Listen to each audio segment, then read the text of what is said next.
بسم اللہ الرحمن الرحیم۔ فن تاریخ سے پہلے سیرت کا عنوان تھا ہمارے پاس، مختصر سیرت اور فن تاریخ۔ لیکن پہلے اگر تاریخ ہم سمجھ لیں پھر اس کے بعد سیرت کو سمجھنا تھوڑا آسان ہو جائے گا۔ جیسے کہ ابھی بات آئی تھی فن تاریخ کے سلسلے میں کہ تاریخ کی قسمیں ہیں، تو اس میں سب سے پہلی تاریخ کیا بتائی گئی؟ تاریخ رحمۃ للعالمین، یعنی حضرت امام تاریخ کبیر میں جو عناوین بتائے گئے تھے تو اس میں حضرت نے جو عناوین بتائے اس میں تاریخ رحمۃ للعالمین ایک گویا کہ تاریخ ہے۔ تو یہ صرف تاریخ نہیں ہے بلکہ یہ سیرت ہے، یہ آئیڈیل ہے، یہ نمونہ ہے۔ جناب نبی کریم صلی اللہ علیہ وسلم کی پوری زندگی ہمارے لیے نمونہ ہے۔ خود اللہ پاک نے قرآن کریم کے اندر اس کی وضاحت فرمائی کہ لقد کان لکم فی رسول اللہ اسوۃ حسنہ، کہ ہم نے نبی کریم صلی اللہ علیہ وسلم کی زندگی کو آپ کے لیے اسوہ بلکہ اسوہ حسنہ بنایا ہے۔ اچھا سب سے بہترین اسوہ، نمونہ، آئیڈیل ماڈل ہم نے آپ کو پیش کیا ہے۔ اب جو جتنا زیادہ اس ماڈل کو رکھتے ہوئے، اس اسوے کو رکھتے ہوئے اپنی زندگی گزارے گا وہ اتنا زیادہ گویا کہ دنیا میں کامیاب ہوگا۔ تو سب سے پہلی بات تو ہمیں یہ سمجھ لینا چاہیے کہ سیرت مختصر ہے ہی نہیں۔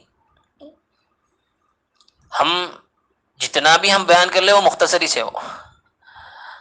سیرت جس طرح اللہ تبارک و تعالیٰ کی شان، اللہ تبارک و تعالیٰ کی قدرت، اللہ تبارک و تعالیٰ کے اوصاف، صفات جمیلہ، صفات کمالیہ، بہرحال جتنی بھی اللہ کی شان میں ہم گفتگو کرتے جائیں کیا وہ ختم ہو سکتی؟ نہیں ہو سکتی۔ اسی طرح کی بات سیرت نبوی صلی اللہ علیہ وسلم کے سلسلے میں ہے کہ اللہ کے نبی صلی اللہ علیہ وسلم کی شان میں جتنا بھی ہم کہیں، جتنا بھی ہم لکھیں، جتنا بھی ہم سنائیں وہ سارا کا سارا کم ہے۔ کوئی آج تک تمت بالخیر بول ہی نہیں سکا کہ بھئی یہی بس آخری سیرت ہے، اس کے علاوہ کوئی بھی سیرت کی کسی بھی پہلو کو بیان نہیں کر سکتے، ایسا ہرگز بھی نہیں ہے۔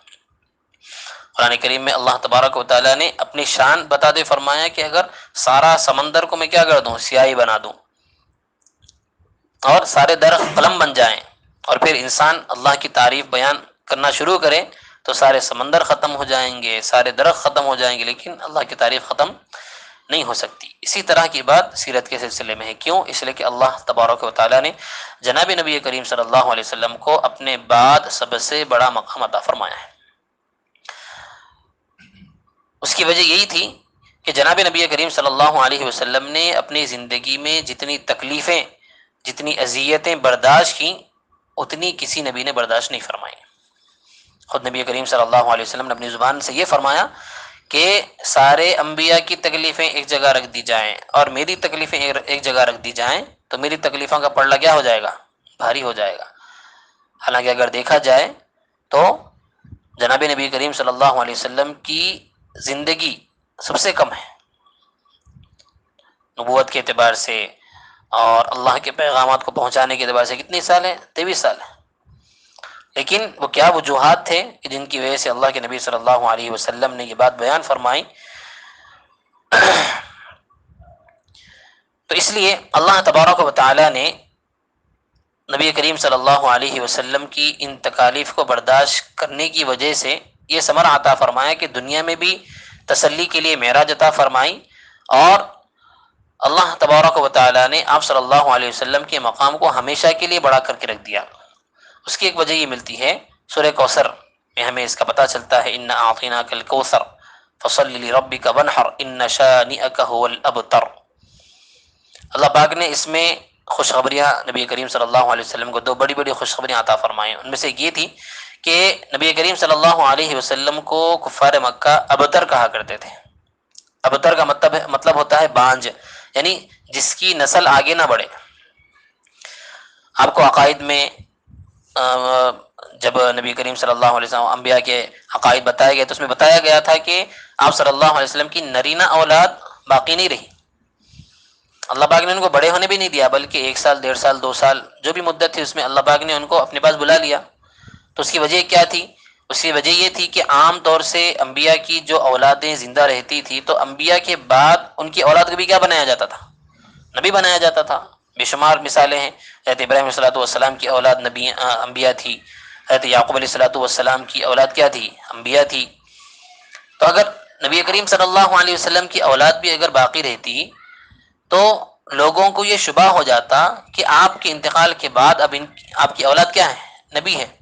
حالانکہ نبوت کا دروازہ بند ہو گیا، کوئی نبی نہیں آ سکتے، یہ طے ہو گیا تھا. تو اس لیے اللہ تبارک و تعالیٰ نے اس شبے میں پڑنے سے ہی لوگوں کو کیا کر دیا؟ بچانے کے لیے آپ کی اولاد کو اپنے پاس بلا لیا. تو جب نرینہ اولاد ختم ہو گئی، اب انسان کی جو نسل چلتی ہے وہ کس سے چلتی؟ بچوں سے ہی چلتی نا بھائی. بیٹی جو ہوتی وہ تو پرائی ہوتی، بیٹا جو ہوتا ہے نسل اسی سے چلتی ہے. تو اب ساری نرینہ اولاد ختم ہو گئی تو نعوذ باللہ نبی کریم صلی اللہ علیہ وسلم کو کفار مکہ کیا بولتے تھے؟ ابتر، آپ تو بانجھ ہیں. مطلب آپ کی جو باتیں ہیں، آپ کا جو دین ہے وہ آپ کی زندگی تک ہی باقی رہے گا. آپ کے انتقال کے بعد آپ کا پورا لایا ہوا دین کیا ہو جائے گا؟ مٹ جائے گا. کیوں؟ اس لیے کہ آپ کی اولاد نہیں ہے. یہ تانا دیتے تھے. اس سے بہت تکلیف ہوتی تھی نبی کریم صلی اللہ علیہ وسلم کو. جس روحانی تکلیفیں، دلی تکلیفیں بہت پہنچائی گئی نبی کریم صلی اللہ علیہ وسلم کو. ٹھیک ہے. تو اللہ تبارک و تعالیٰ نے نبی کریم صلی اللہ علیہ وسلم کو یہ خوشخبری عطا فرمائی کہ ہم آپ کی نسل کو آپ کی بیٹی کے ذریعے سے اور آپ کی امت کے ذریعے سے اتنا عام کریں گے، اتنا عام کریں گے کہ ساری امت کیا کرے گی؟ آپ کے دین کی اشاعت کرے گی. صرف اولاد نہیں، صرف خاندان نہیں، بلکہ سارا کنبہ، سارے لوگ، سارے آپ کے حواریین، سارے صحابہ. اور پھر نسل بھی اللہ پاک نے آپ کی کس سے چلائی؟ حضرت فاطمہ رضی اللہ عنہا سے چلائی، حضرت علی رضی اللہ عنہ سے چلائی، جو لمبی چلتی رہی. حالانکہ بیٹی ہے لیکن بیٹی کی وجہ سے بھی اللہ پاک نے بشارت دی کہ نہیں، آپ کی نسل ہم کس سے چلائیں گے؟ حضرت فاطمہ رضی اللہ عنہا سے چلائیں گے. تو یہ اللہ پاک نے خوشخبری عطا فرمائی تھی. تو بہرحال تو میں یہ کہہ رہا تھا کہ اللہ کے نبی صلی اللہ علیہ وسلم کو جو تکلیفیں ملی تو اس کی وجہ سے اللہ پاک نے آپ کے مقام کو ہمیشہ کے لیے اتنا بڑا کر دیا کہ جہاں جہاں بھی اللہ کا نام لیا جاتا ہے وہاں وہاں نبی کریم صلی اللہ علیہ وسلم کا نام لیا جاتا ہے. جہاں بھی قرآن کریم کی تلاوت ہوتی ہے تو وہاں پر نبی کریم صلی اللہ علیہ وسلم کی شان میں 2-3 ہی صحیح لیکن اشعار پڑھے جاتے ہیں، آپ کی تعریف بیان کی جاتی ہے. خود اللہ پاک نے قرآن کریم میں فرمایا دے کہ وَرَفَعْنَا لَكَ ذِكْرَكَ، ہم نے آپ کے تذکرے کو بلند کر دیا. اور آپ کو یہ بات بھی بتائی گئی کہ نبی کریم صلی اللہ علیہ وسلم جہاں پر آرام فرما رہے ہیں وہ جگہ اللہ پاک کے بعد ساری کائنات میں سب سے افضل ترین جگہ ہے. حتیٰ کہ خود اللہ پاک کے عرش سے بھی زیادہ افضل ترین جگہ ہے، جنت سے بھی افضل ترین جگہ ہے، مدینہ منورہ سے بھی افضل ترین جگہ ہے. ٹھیک ہے.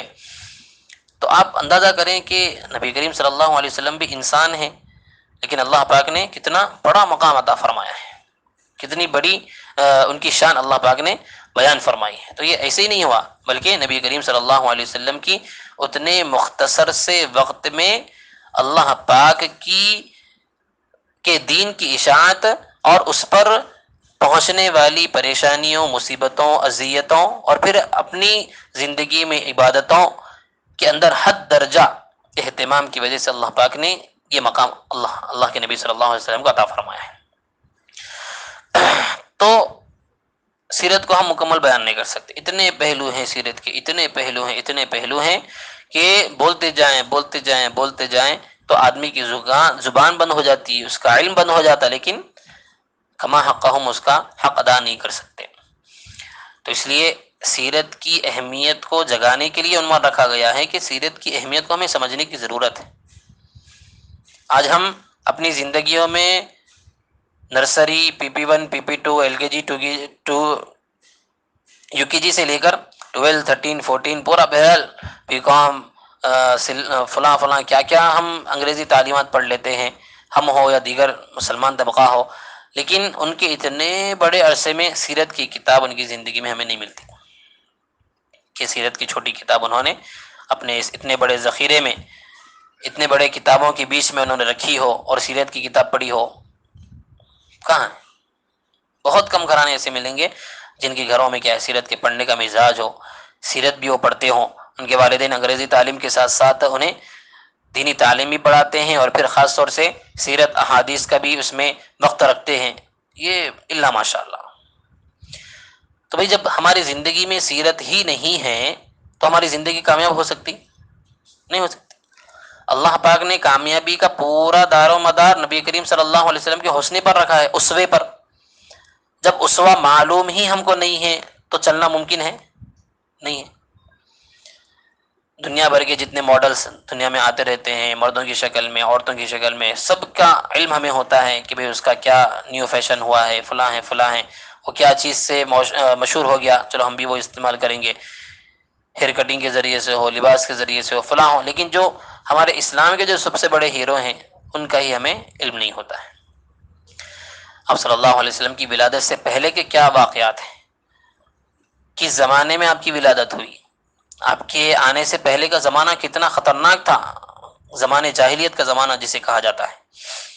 ہر برائی اپنے عروج پر تھی، شراب پینے کے اعتبار سے، زنا کاری کے اعتبار سے، جوا کے اعتبار سے، لڑکیوں کی زندگیاں اور یعنی لڑکیوں کی زندگیاں خراب کرنے کے اعتبار سے، میراث ہڑپ لینے کے اعتبار سے، بتوں کی پوجا کے اعتبار سے، بہرحال کسی بھی شوشے کو ہم اگر اٹھا لیں تو اس میں ایک اعتبار سے انتہائیت کی چیز ملتی تھی۔ ایسے خطرناک زمانے میں اللہ پاک نے جب یہ سوچا کہ نہیں بھئی اب اس کو کیا کرنا ہے، ختم کرنا ہے اور عالم کا نقشہ برائی سے اچھے کی طرف بدلنا ہے، تو اس لیے اللہ پاک نے ویسے زمانے میں نبی کریم صلی اللہ علیہ وسلم کی ولادت باسعادت رکھی ہے۔ آپ صلی اللہ علیہ وسلم کی ولادت سے 50 دن پہلے ہی وہ اصحاب فیل کا واقعہ پیش آیا تھا، جو ہم سورہ فیل میں پڑھتے ہیں، الم تر کیف فعل ربک باصحاب الفیل۔ ابرہہ نامی شخص نے جو خانہ کعبہ پر کیا ہے حملہ کرنا چاہ رہا تھا، خانہ کعبہ کو نعوذ باللہ ڈھانے کے ارادے سے آیا تھا، اس کی ایک لمبی تفصیل ہے، اگر سورہ فیل کی اگر تفصیل آئی تو ہم اس میں پڑھ سکتے ہیں۔ تو اللہ پاک نے اس مشہور واقعے کے چند دنوں میں ہی گویا کہ نبی کریم صلی اللہ علیہ وسلم کی ولادت رکھی، اس کے بے شمار حکمتیں ہیں۔ پھر آپ کی ولادت ہوئی، آپ کس گھرانے میں پیدا ہوئے، آپ کے والدہ کا نام کیا تھا، آپ کی والدہ کی شخصیت کون سی تھی۔ 14 سال کی نوجوان لڑکی تھی وہ، جو کہ بیوہ ہو چکی تھی۔ حضرت عبداللہ کا انتقال ہو چکا تھا نا بھائی، نبی کریم صلی اللہ علیہ وسلم کے والد کا انتقال ہو چکا تھا۔ انتقال کے بعد یتیمی کی حالت میں گویا کہ حضور دنیا میں تشریف لائے تھے۔ جیسا ہی تشریف لائے تو تھوڑے ہی عرصے میں پھر والدہ محترمہ بھی چلے گئیں، دادا محترم بھی چلے گئے، چچا بھی چلے گئے، پھر ابو طالب جو انہوں نے ایک لمبا عرصہ نبی کریم صلی اللہ علیہ وسلم کا ساتھ دیا، ان کی بھی رحلت ہو گئی۔ اور حضرت خدیجہ رضی اللہ عنہا جو بیویوں میں سب سے بڑا ان کا مقام ہے، حضرت عائشہ رضی اللہ عنہا کا مقام ہے، اور کتنا انہوں نے ساتھ دیا تھا نبی کریم صلی اللہ علیہ وسلم، ان کا بھی انتقال ہو گیا۔ تو یہ سارے اسباب اور ساری نسبتیں اللہ پاک نبی کریم صلی اللہ علیہ وسلم سے لیتے گئے، تاکہ لوگوں کو اللہ پاک بتائے کہ یہ معمولی شخصیت نہیں ہے، ان کو کسی سہارے کی ضرورت نہیں ہے، بلکہ میں ہی ان کا سب سے بڑا کیا ہوں، سہارا ہوں۔ تو اللہ پاک نے اتنے بڑے مقام اور مرتبے کے ساتھ نبی کریم صلی اللہ علیہ وسلم کو سب سے اخیر زمانے میں بھیجا ہے، اور ہم اللہ کے فضل سے ان کی امت میں ہیں۔ یہ ہمارے لیے بہت زیادہ خوش نصیبی کی بات ہے، بہت زیادہ کیا ہے، اللہ کی محبت کی نگاہ ہم پر ہے، اس کی یہ بات ہے، جس کی وجہ سے اللہ پاک نے ہماری پیدائش اس امت میں رکھی ہے، گرچہ کہ ہم بعد میں آئیں لیکن امت میں تو ہے۔ تو یہ ساری چیزیں، یہ ساری اہمیتیں، یہ سارے فضیلتیں ہمیں کب پتہ چلے گی؟ جب ہم پڑھیں گے تبھی تو پتہ چلیں گی۔ پڑھیں گے نہیں، ہم معلوم نہیں کریں گے تو پھر ہم مرعوب ہوتے جائیں گے زمانے سے، واقعات سے، حوادثات سے، یا دیگر جو لوگ مشہور ہوتے جائیں گے ان سے ہم کیا ہوں گے، مرعوب ہوں گے۔ حالانکہ ہماری ہی تاریخ میں کیا ہے، سب سے بڑی شخصیت موجود ہے، لیکن ہمیں ان کا پتہ نہیں ہے، تو جس کی وجہ سے ہم کیا ہوتے جاتے ہیں، مرعوب ہوتے جاتے ہیں۔ تو تاریخ تو بتانا مشکل ہے، صرف ایک ٹاپک کو بھی اگر ہم لے لیں کہ ولادت سے پہلے کیا حالات تھے، اگر میں اسی کو بتانا شروع کروں یا ہم اس کو پڑھنا شروع کریں تو پھر اس کے لیے گھنٹہ بھی ناکافی ہے۔ ولادت باسعادت کے وقت میں کیا نورانی ماحول تھا، کیا کیا دیکھ کر حضرت آمینہ رضی اللہ عنہا نے اپنے لاڈلے جناب نبی کریم صلی اللہ علیہ وسلم کو جنم دیا تھا، اس وقت میں کیا حالات تھے، اس کی لمبی تاریخ ہے۔ اصحاب فیل کی لمبی تاریخ ہے۔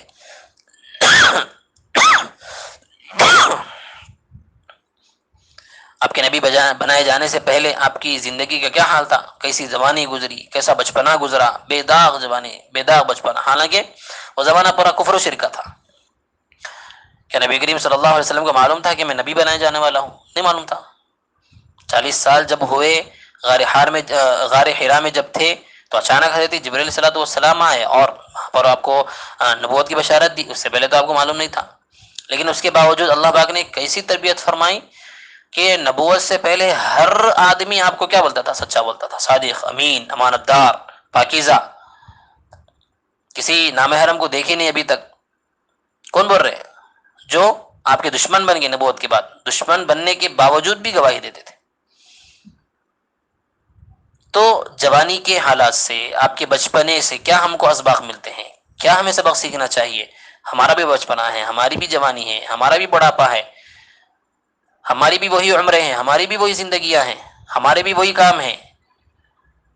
تو اگر ہم تاریخ پڑھیں گے، سیرت پڑھیں گے، تو ہمیں پتہ چلے گا کہ نوجوانی کے کیا حالات تھے، کیا کیا واقعات پیش آئے اللہ کے نبی صلی اللہ علیہ وسلم کے ساتھ. ساری تاریخ موجود ہے. ایسا نہیں کہ نبی بنائے جانے کے بعد کی سیرت ہمیں ملتی ہے، اس سے پہلے کی نہیں ملتی، ایسا ہرگز بھی نہیں ہے. اللہ پاک کی شان ہے کہ اللہ پاک نے اپنے نبی کی زندگی کے ایک ایک لمحے کو کیا کر دیا؟ محفوظ رکھ دیا. جس طرح قرآن کریم محفوظ ہے، اسی طرح سیرت بھی ہمارے پاس موجود ہے. اگر سیرت موجود نہ ہوتی اور پھر اللہ پاک یہ دعویٰ کر رہے کہ ہم نے اپنے نبی کی زندگی کو کیا ہے اسوہ بنا کے رکھا ہے، تو کیا وہ چیز فٹ آتی؟ بولنے والے یہ بولتے کہ اسوہ ہے ہی نہیں ہمارے سامنے، سیرت ہے ہی نہیں، ہم کہاں سے عمل کریں بھائی؟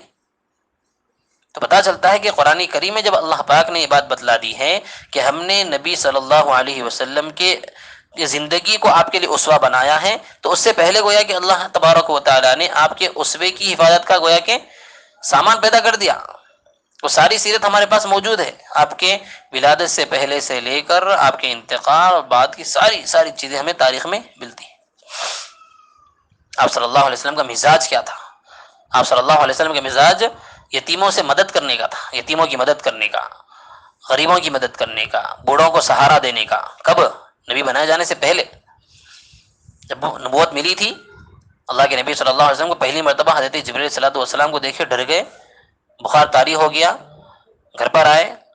سورہ مزمل، سورہ مدثر میں ہم کو تفسیر میں ملتا ہے. ڈر کر حضرت خدیجہ رضی اللہ عنہا سے فرمانے لگے کہ اب میرے انتقال کا وقت آ گیا، میں تو شاید انتقال کر جاؤں گا. تو حضرت خدیجہ رضی اللہ عنہ نے تسلی دی. تسلی کے بول یہی تھے کہ آپ تو کیا ہیں، صلہ رحمی کرنے والے ہیں، آپ یتیموں کی مدد کرنے والے ہیں، آپ بوڑھوں کا سہارا بنتے ہیں. آپ جو آدمی کما نہیں سکتا اس کو کما کر آپ دیتے ہیں.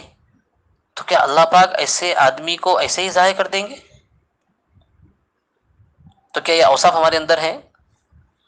ہم بھی ایمان والے ہیں، ہم بھی مسلمان ہیں، مسلمان گھرانے سے تعلق ہے ہمارا، اور نبی آخر کی ہم امتی ہیں. کیا ہمارے اندر یہ مزاج ہے رفاہی کاموں کا، سامنے والے کی مدد کا، بوڑھوں کی مدد کا، بڑوں کے اکرام کا، چھوٹوں پر شفقت کا، اچھی گفتگو کا؟ تو یہ اخلاقیات، معاشرت، عبادات، معاملات، یہ سارے شعبے ہیں، یہ سارے پہلو ہیں نبی کریم صلی اللہ علیہ وسلم کی زندگی کے. پڑھیں گے تو پتہ چلے گا. اخلاق بہت اعلیٰ صفت، اعلیٰ وصف ہے نبی کریم صلی اللہ علیہ وسلم کی زندگی کا. انک لعلی خلق عظیم. تو اماں جان سے پوچھا گیا کہ نبی کریم صلی اللہ علیہ وسلم کے کیا اخلاق تھے؟ تو آپ نے فرمایا کہ کیا تم قرآن نہیں پڑھتے؟ قرآن کریم سارا کا سارا نبی کریم صلی اللہ علیہ وسلم کے اخلاق سے گویا کہ بھرا پڑا ہے.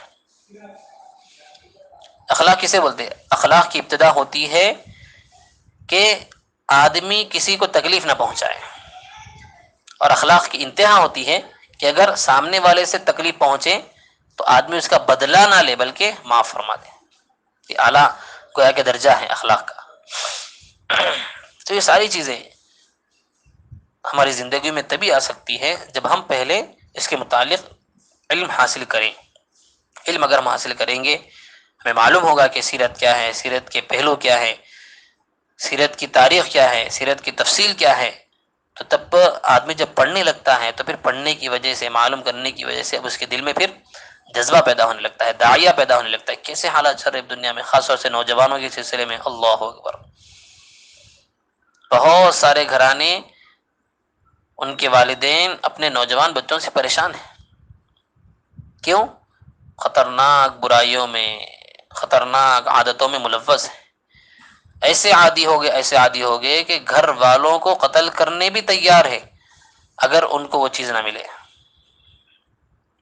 کوئی شراب کا عادی ہو گیا، کوئی چرس کا عادی ہو گیا، کوئی نشاور چیزوں کا عادی ہو گیا. میں یہاں وہاں کی نہیں، اپنے یہاں کی بات کر رہا ہوں، میں سلطان نگر کی، یہاں کی وہاں کی، جو علاقے ہمارے اطراف کے مسلم علاقے کہے جاتے ہیں. لوگ کیا کر رہے، اپنے والدین کو قتل کر دے رہے. بھائی جہالت کی بات ہے نا، علم نہ ہونے کی بات ہے، تربیت نہ ہونے کی بات ہے. اس میں بہت سارا قصور والدین کا بھی ہوتا ہے کہ والدین پہلے تو ویسے تربیت کرتے نہیں اور اپنے آپ کو ویسے نہیں بناتے، پھر جب بچے بگڑ جاتے ہیں تو شکایتیں کرتے ہیں کہ بھائی ہماری اولاد نافرمان ہوگی، فلاں ہوگی فلاں ہوگی. تو وہ چیز اور ہے، لیکن اس کے ساتھ ساتھ ہمارا بھی تو ایک حق بنتا ہے کہ والدین کی ہم والدین کا احترام کریں، ان کی عزت کریں، ان کے ساتھ اچھا پیش آئے. جیسے میں نے ابھی عقائد کی بحث میں بات آئی تھی کہ علامت قیامت میں سے کیا تھی کہ لوگ اجنبیوں کے ساتھ تو حسن سلوک کریں گے لیکن رشتہ داروں کے ساتھ حسن سلوک نہیں کریں گے. یہ کتنا عمومیت کے ساتھ یہ بات چل رہی ہے مسلمانوں کے اندر، جس کی وجہ سے تو غیر آگے بڑھتے جا رہے ہیں. ہماری عورتیں خواہ کے ان کے جال میں نہیں پھنس رہی ہیں، نکاح کے حوالے سے، دیگر حوالے سے، محبتوں کے حوالے سے. اس کے پیچھے خود ہماری کوتاہیاں ہیں، ہمارا ہاتھ ہے، ہم نے ان کو مجبور کیا ہے. جہیز کے نام پر جتنی مسلمان وہ خواتین، وہ لڑکیاں جو غیروں کے ساتھ جا ملی ہیں، جب ان سے پوچھا گیا، ان سے تفصیل معلوم گئی، سب نے یہی کہا عام زیادہ تعداد کے اعتبار سے کہ بھائی ہم اتنے استطاعت والے گھرانے نہیں ہیں، ہمارے ابا امی اتنے استطاعت نہیں ہیں کہ ہم کو جو رشتے ملے اور انہوں نے جو ہمارے سامنے ڈیمانڈیں رکھیں جہیز کے اعتبار سے ہم وہ ادا نہیں کر سکتے. تو لہذا ہم کو یہاں پر بغیر ڈیمانڈ کے بلکہ اور زیادہ دینے کے ساتھ ہم کو یہاں پر لے جایا گیا. وہ لوگ کیوں لے کے جا رہے، کیا ہے، اس کے ایک الگ اسباب ہیں، اس کی ایک الگ لمبی تاریخ ہے. ان کا مقصد کیا ہے؟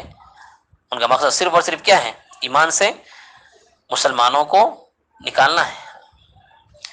تو یہ حالات قیامت کے قریب تر حالت ہیں. اگر ہم ایسے حالات میں بھی اگر ہم اپنا دامن دین سے، شریعت سے، سیرت سے اگر ہم دور رکھیں گے تو پھر وہ دن دور نہیں کہ ہم بھی کیا ہوں، گمراہ ہو جائیں. جیسے کہ تاریخ میں بات آئی، جنہوں نے تاریخ کو فراموش کیا وہ بھی کیا ہو گئے، ناکام ہو گئے. جن لوگوں نے تاریخ کو فراموش نہیں کیا بلکہ اس سے سبق سیکھا، عبرت حاصل کی، تو وہ لوگ کامیاب ہو گئے. تو اس لیے ہمارے سامنے قرآن کریم ہے، احادیث مبارکہ ہیں، سیرت ہے، نبی کریم صلی اللہ علیہ وسلم کی سنتیں ہیں، صحابہ ہیں، صحابہ کی تاریخ ہے، صحابیات ہیں، صحابیات کی تاریخیں ہیں، تابعین ہیں.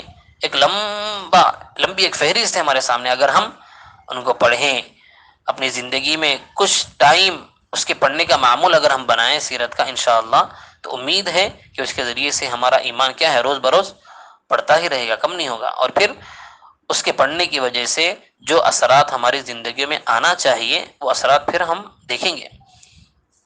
پڑوسیوں کے ساتھ کیا رویہ اختیار کرنا چاہیے، گھر والوں کے ساتھ کیا رویہ اختیار کرنا چاہیے، حقوق العباد کیا کیا ہیں، کس کا ہم پر حق ہے، یہ ہم کو معلوم ہی نہیں. تو معلوم ہی نہیں ہے تو پھر ہم حق ادا کیسا کریں گے. تو خیر بہرحال بات پھر لمبی ہو جائے گی. تو مختصر سیرت کے عنوان سے تو ایک الگ ہی ٹاپک ذہن میں تھی، لیکن پتہ نہیں کہ جب بات شروع ہوئی تو یہ باتیں ذہن میں آ گئی، تو یہ باتیں آپ کے سامنے رکھی گئی. ضرورت ہے اس بات کی کہ ہم تاریخ کا بھی خوب سے خوب مطالعہ کریں، اور پھر خاص طور سے تاریخ میں سیرت کا ہم خوب سے خوب مطالعہ کریں. ہمارے پاس ابھی بہت سارا وقت ہے اس کی قدر کر لیں. وقت جب چلا جائے گا تو پھر ہاتھ ملنے کے علاوہ ہم کچھ نہیں کر سکتے. ہم اگر افسوس کریں گے بعد میں تو پھر اس کا فائدہ ہم کو ملنے والا نہیں ہے.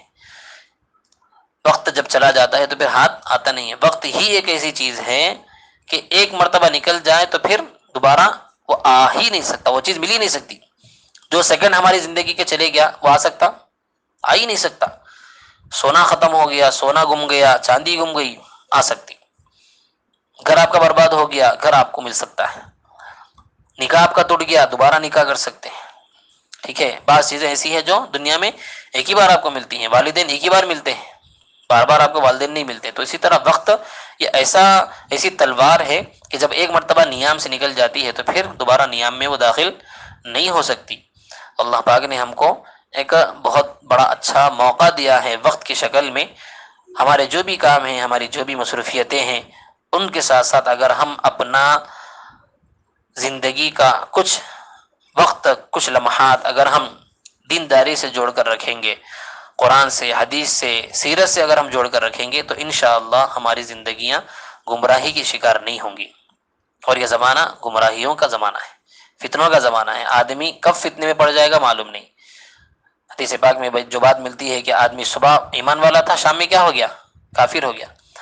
شام میں کافر تھا، صبح ایمان والا ہو گیا۔ تو یہ حالات آتے جاتے ہو رہے کہ نہیں ہو رہے؟ انسان کب ایمان سے نکل جا رہا، کب مرتد ہو جا رہا، پتہ ہی نہیں چل رہا۔ تو اس لیے ایمان سب سے بڑی نعمت ہے، سب سے بڑی نعمت ہے، اس سے بڑی کوئی نعمت ہو ہی نہیں سکتی۔ اگر ایمان کے ساتھ ہم دنیا سے چلے گئے تو انشاءاللہ یہ ہمارے لیے کامیابی ہے۔ ایمان ہماری زندگیوں سے ختم ہو گیا تو پھر یہ ہمارے لیے سب سے بڑی ناکامی ہے۔ اور چھوٹے چھوٹے بہانوں سے ایمان کیا ہو جاتا ہے، ختم ہو جاتا ہے۔